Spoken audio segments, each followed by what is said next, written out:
I am Eric Tucker of the Associated Press, and I am standing outside the Justice Department building in Washington, D.C. Up on the 5th floor, the Attorney General, William Barr, is responsible for receiving a confidential report from Special Counsel Robert Mueller that marks the end of his investigation into ties between the Trump campaign and Russia.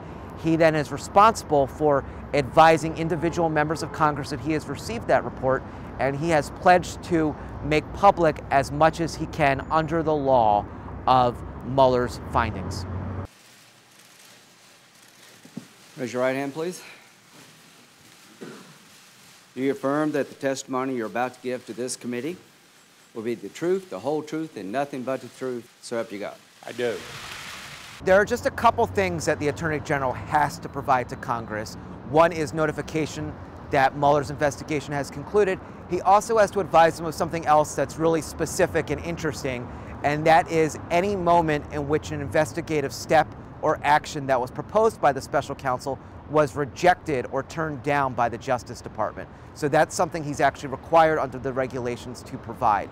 And that's it. But what he committed to do at his confirmation hearing was to make as much of the information from Mueller's report and as much of his findings public as possible, as permitted under the law. Mr. President, will you veto the bill today? It's hard to think of any directly comparable example that's entirely on point with what's happening now under this regulation with the special counsel that's controlled by the Justice Department and supervised by the Justice Department, which falls within the executive branch, investigating the President of the United States himself. And so there are equities on both sides that are likely to clash.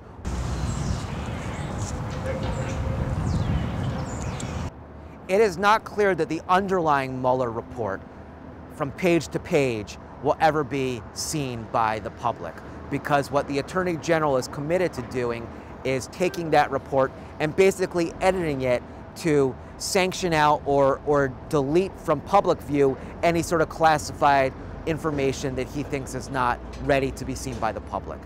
However, there is a scenario in which Congress could attempt to subpoena the document itself or subpoena the special counsel to say, we want you to come to Capitol Hill and we want to ask you exactly what you found and we want you to tell us.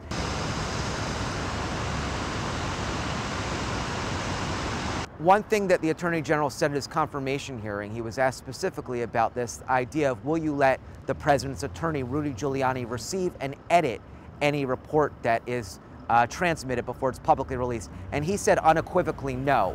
But that's a distinction, though. That's an important difference, because the White House has actual White House attorneys, the White House counsel's office, and they might very well attempt to legally invoke some sort of privilege to say that there's certain information that's contained or what is likely contained in this report that should not be released because it reflects executive privilege.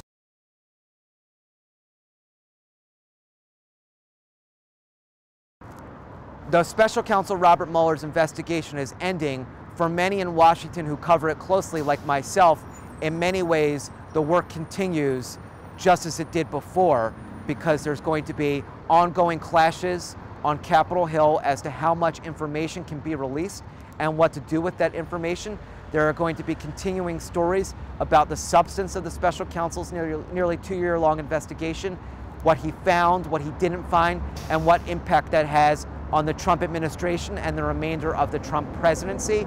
And for the Justice Department itself and its role in Washington and the government, I think there are going to be ongoing questions about the politicization of law enforcement.